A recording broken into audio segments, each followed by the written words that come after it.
வேணாம் வேணாம், உங்கள் அன்புக்கு ரொம்ப நன்றி.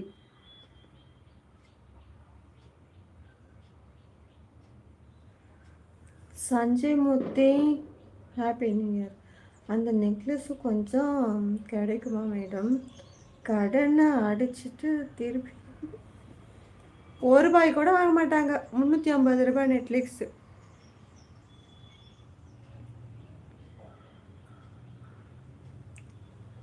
ஐயோ ஆனால் நெத்தியில் வியர்வை ஃபேன் போடுங்க. அப்படியா? ஃபேன் போடலை, பரவாயில்ல வரும். அது போட்டால் அவங்க என்ன சொல்கிறது, நான் பேச உங்களுக்கு கேட்காது. என்ன எப்படியும் கரெக்ட் பண்ண தேவையில்ல, கல்யாணம் ஆகுது பொண்ணை போய் கரெக்ட் பண்ணுங்க, ஓகேவா? Ramesh happy new year. Hi Dindigul Balaji happy new year.